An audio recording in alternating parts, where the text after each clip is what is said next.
What is going on, Bengals fans? Stone Shields on hand for another edition of Bengals Breakdown. And on today's show, we're going to be diving into the latest surrounding the Bengals' search for a new defensive coordinator. Obviously, on Black Monday, Zac Taylor opted to make a move at that DC spot, letting go of longtime defensive coordinator Lou Anarumo. Very tough decision for Zac, right? Those two were very, very close, and they had a lot of success together as well. But that's kind of what comes with the territory, right? When you're a head coach in the NFL and you have a season where you fall so short of your expectations going in, major changes have to be made. And I think Zac Taylor made the right call getting off of Lou Anarumo. Lou's going to land on his feet, right? He'll probably have another opportunity. He probably already has offers at this point. He'll have another DC job in 2025. Absolutely no doubt about it. But on today's show, we're going to be talking about the two guys that they have interviewed already, as well as some other potential candidates as well. But before we do that, I want you guys to get interactive with our show here at Bengals Breakdown. Who do you want to be the Bengals' next defensive coordinator? This is an opportunity for you guys to get involved with our show in our comment section right now. We are going for the most comments of the month of January. We're going for 200 comments on this video. So spam whatever you got to spam. Get as many names as you got to get in our comment section. I really want to know what you guys think. Maybe we'll have, similar names in mind coming up on our show here today, or maybe you have some new suggestions for us as well. But get down in the comments and let me know who you want to be the Bengals' next defensive coordinator.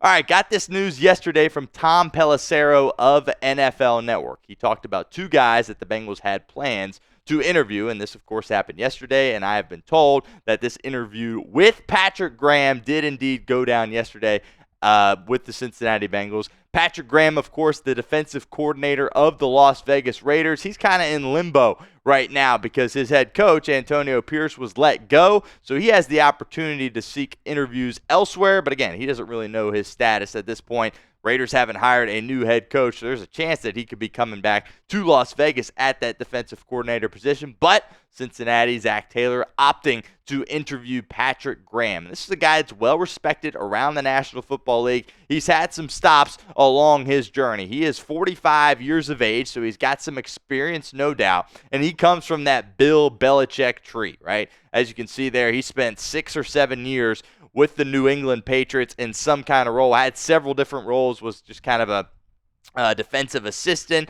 Then he was a position coach at one point as well, was a part of the Super Bowl in which they beat the Seattle Seahawks, so he is a Super Bowl champion.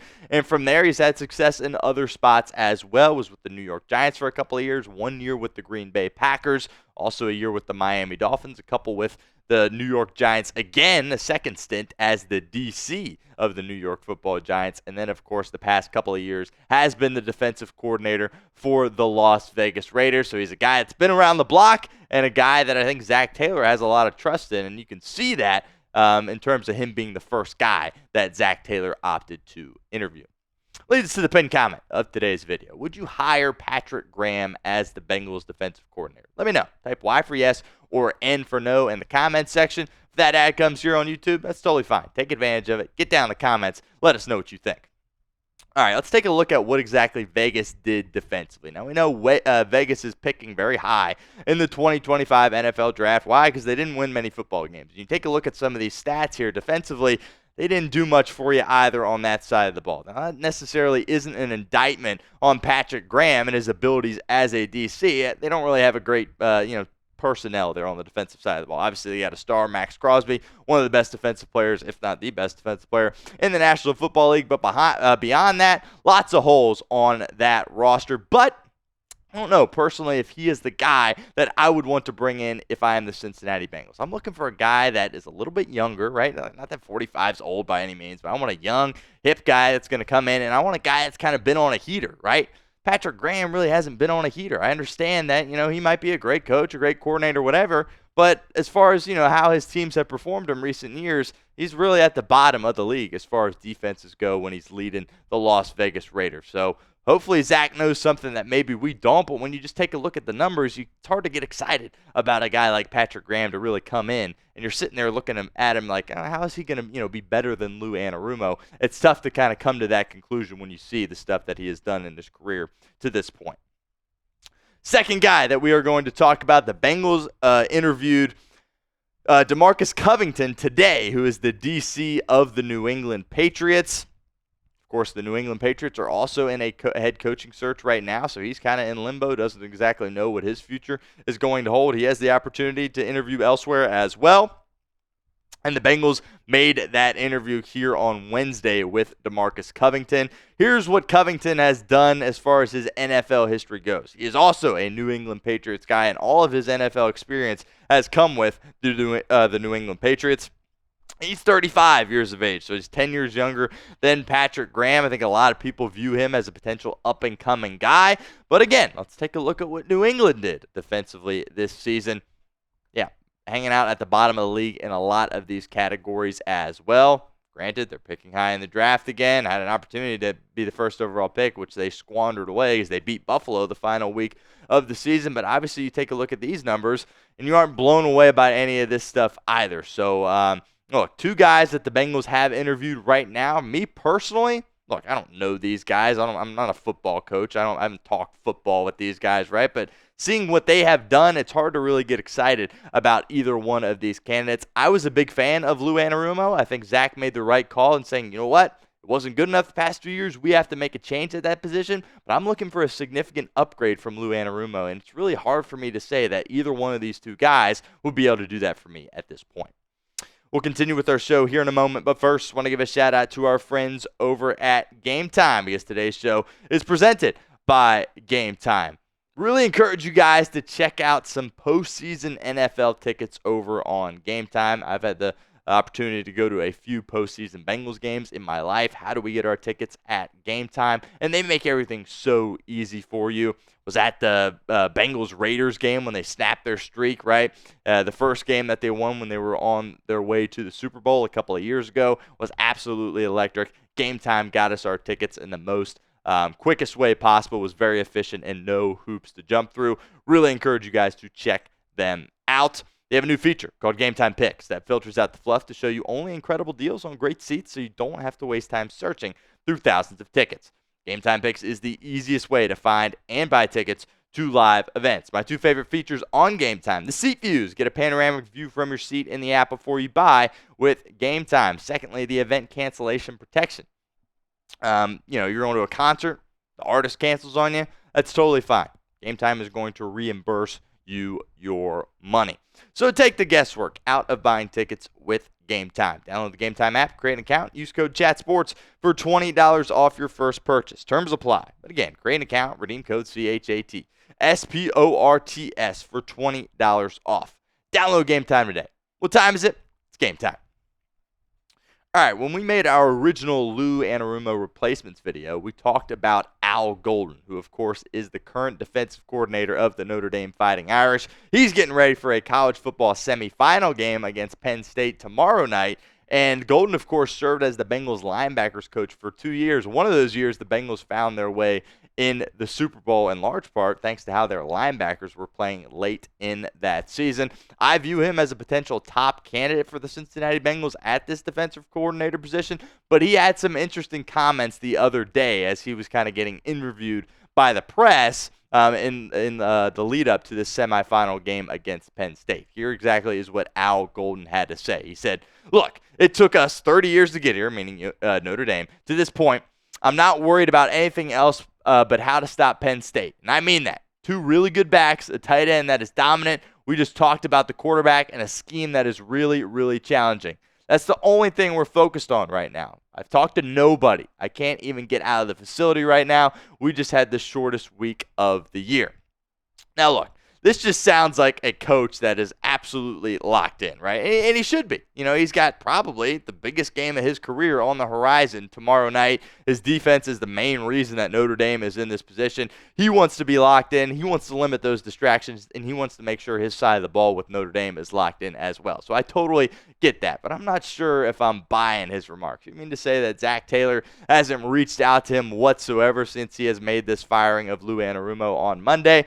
I do find that very, very hard to believe, and I do think it would be an incredible mistake if Zac Taylor did not at least reach out to Al Golden. I understand that he's going to want to get this position filled as efficiently as possible, and with Golden potentially still having 2 more games, and that would be, a couple of weeks away before his season has come to an end, I think it's worth waiting to at least get an opportunity to talk to Al Golden. Because, again, he had so much success when he was the linebackers coach of the Cincinnati Bengals, and he really developed guys that all, by the way, were under a rookie contract when he was there. It was Logan Wilson, Jermaine Pratt, same guys you got right now. He was coaching them when they were really, really young in this league, and he really developed them into some great players.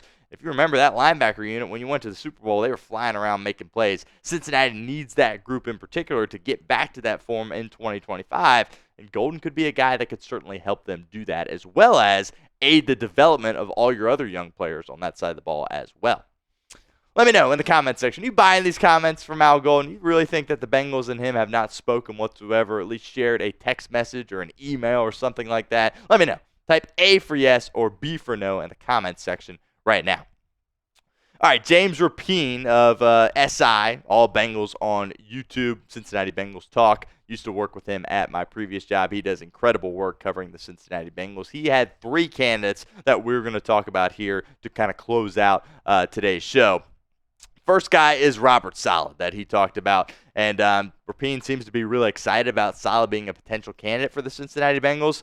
Only problem is pretty much everybody that is looking for help on the defensive side of the ball wants Robert Saleh. There's already been reports that a potential reunion between Saleh and the 49ers could be at play for 2025, and I wasn't super stoked at the idea of Robert Saleh because I feel like his style completely contrasts the style of Zac Taylor. Robert Saleh is definitely more of a hype man. He's kind of a crazy guy, right? And Zac Taylor isn't like that at all. But then I got to thinking, well, maybe you need someone to kind of contrast Zac Taylor's style. Maybe that's kind of why you haven't had success on that side of the ball for a couple of years. I would be surprised if the Bengals were able to land Robert Saleh. I have a feeling he will be elsewhere, but he's certainly going to be a highly coveted guy, and it makes sense that Rapine has him at the top of his list. Secondly here, this is a name that we have not talked about to this point, and James brought it up, and I thought this is kind of an interesting idea. Tosh Lupoi, who currently right now is the defensive coordinator of the Oregon Ducks, who, by the way, were great defensively throughout the season, but obviously their final game of the year in the Rose Bowl, that's about as bad as you can get, but I'm not really sure anybody was stopping Ohio State on that particular evening. Hopefully going forward, Texas is able to stop him. But anyway, Lupoi's coaching history, let's kind of get into that. Spent a lot of time at Alabama under Nick Saban. He did some great things for them as well. He won 2 national titles there, one of which he was the coordinator, so really good stuff from him at Alabama. And you can see that he wanted to make that jump to the collegiate level. I kind of thought, back then that he might stick around at Alabama for a little bit, but he said, you know what, I'm going to leave as the Alabama defensive coordinator and go be a position coach in the NFL. Obviously, he chose the wrong team there with the Cleveland Browns, and then kind of just bounced around, right? 1 year with the Browns, 1 year with the Falcons, 1 with the Jags. Now he is at Oregon, but that stint there in the middle kind of shows me that he probably wants to be back in the NFL, and he could potentially be a guy that Cincinnati brings in at that defensive coordinator spot. He, like Saleh, is a very fiery guy that is a bit of a, crazy guy out there, and which sometimes you need that in your DC. That definitely would be a switch up of what we've had with Lou Anarumo over the past 6 years. Let me know, would you hire Tosh Lupoi as the Bengals defensive coordinator? Type H for hire or P for pass. Let us know in the comments of today's video. Last guy here, Patrick Graham, who, of course, we led off the show talking about the Las Vegas defensive coordinator, the first interview for the Cincinnati Bengals at that defensive coordinator position. Again, this doesn't really get me excited whatsoever. This is the 3rd guy on James's list. We'll see. He's a respected guy around the league, but I just don't see getting rid of Lou and bringing in Patrick Graham. That just doesn't really do much for me. At that point, probably would have just kept Lou personally, but we'll see. Zac Taylor clearly likes him as he was the first interview. Here's what Zac had to say the other day about hiring a defensive coordinator, and I thought this was really kind of powerful as far as, what he had to say. He said, they get the most of their players, certainly, and I think you got to understand our division that we play in. That's going to dictate really where you end up at the end of the season. And so I think this division is different. I think when people come and they play all 4 teams in this division, they feel that immediately. And so you're certainly going to need a coordinator that has an understanding of that. There's plenty of guys in the league that have been around the block, that have done that, and now go through the process and find the right one. I think this is really well said by Zac Taylor. He understands the importance of winning in the AFC North, and obviously this is something that Cincinnati has to do a much better job of. There's two major adjustments that need to be made in 2025 for the Cincinnati Bengals. The first one, of course, is the slow starts, which we'll talk about that in our final segment of today's show. That has to get correct. Can't just start out in September and not win football games like you have all of these years since Zac Taylor has been there. And the second is success in this division. There's no reason that you shouldn't be able to go out there and beat teams like Baltimore and Pittsburgh. You cleaned it up against Cleveland this year. Were able to beat them twice, but you had Baltimore beat twice. And you very well could have beat Pittsburgh the first time, and you squandered that away. You have too much talent to be falling to teams like that in your division, and I think that needs to be a priority for Cincinnati in 2025. You got to find a way to at least have a winning record against your division, because I think you have the most talent out of anybody in the division, and that includes Baltimore as well. 2025 is going to be the biggest year of Zac Taylor's career. There's absolutely no doubt about it. If he misses the playoffs, might be time to look at a new head coach, which obviously I do not like saying that because I am a big fan of Zac Taylor, but he's got to find a way to make the postseason in 2025. Simply way too much talent on the roster. All right, before we get out of here, we got to talk about this. With Jermaine Burton, there's some more bad news surrounding Jermaine Burton. He was accused of assaulting a woman that he was dating. The Inquirer has a piece that kind of details the whole thing. Won't go into too many details. Would encourage you to go to the Inquirer and check that out if you have not done so already. But it is very, very troubling. Was accused of hitting his girlfriend, and then there was even a part at the end where she said on a 911 call that he held a knife up to his neck and said that he was going to kill himself. So just really, really troubling stuff here with Jermaine Burton. He's had issues all throughout the year, was then evicted. By the way, there was like $10,000 worth of damages with his apartment. So, look, I don't think the girl would just make up stuff like this, right? And if this does indeed prove to be true, we should never see Jermaine Burton in the Cincinnati Bengals uniform ever again. You just have to understand that, you know what, we took him in the third round, but it was a complete whiff, and you need to move off this guy if these things are indeed true. Before we get out of here, make sure you hit that sub button, youtube.com/BengalsTV. Pretty much daily Bengals videos coming your guys' way. And, of course, some live shows as well throughout this offseason. Really excited for that. Hit that sub button, youtube.com/BengalsTV.